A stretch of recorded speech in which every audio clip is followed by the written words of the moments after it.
কোরআনে কারিমে আল্লাহ বলেছেন, ইয়াকুনু ফুকারা ইউগনিহিমুল্লাহু মিন ফাদলি, তোমরা তোমাদের অধীনস্থদেরকে বিয়ে শাদী দাও, যদি তারা গরিব হয় বিয়ে করলে আল্লাহ তাআলা বরকত দিবেন, ধনী করে দিবেন।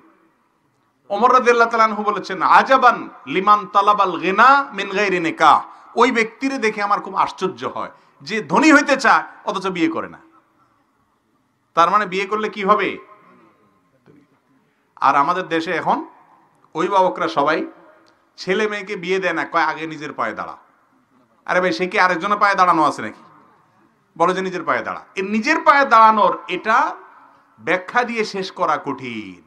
কারোর মতে মাসে 1 লাখ টাকা কামাইলে তারপরে নিজের পায়ে দাঁড়ানো হলো, কারোর মতে সরকারি একটা চাকরি পাইলে তারপরে নিজের পায়ে দাঁড়ানো হলো। এভাবে করতে করতে বিবাহ দেরি করে।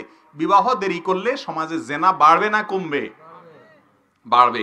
ভালো করে শুনে রাখেন মুরব্বীরা, নিজের ছেলেকে মেয়েকে সময় মতো বিয়ে দিতে যদি গড়িমসি করেন, তথাকথিত পায়ে দাঁড়ানোর অপেক্ষা করে, মনে রাখবেন ছেলে মেয়ে যদি দেরিতে বিয়ে দেওয়ার কারণে আকাম কুকাম করে গুনাহে লিপ্ত হয়, আপনারা দায়ী থাকবেন মুরব্বীরা, অভিভাবকরা।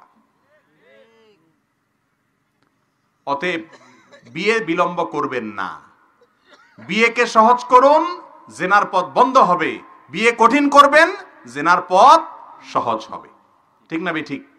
অতএব বিয়ে সহজ করতে হবে, আল্লাহ তাআলার নির্দেশ এটা।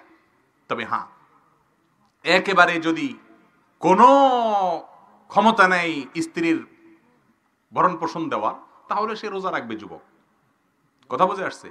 কিন্তু কোনো মতে যদি ডাল ভাতের ব্যবস্থা করতে পারেন, আলহামদুলিল্লাহ। অনেক মেয়ে আছে যারা কোন রকম বেঁচে থাকার উপায় পেলে তারা খুশি, আলহামদুলিল্লাহ। খুঁজে সেরকম দিনদার মেয়ে বের করবেন এবং অল্প উপার্জনে আল্লাহ তাআলা বারাকা দিবেন ইনশাআল্লাহ। এই জন্য বিয়ে দেরি করা উচিত না।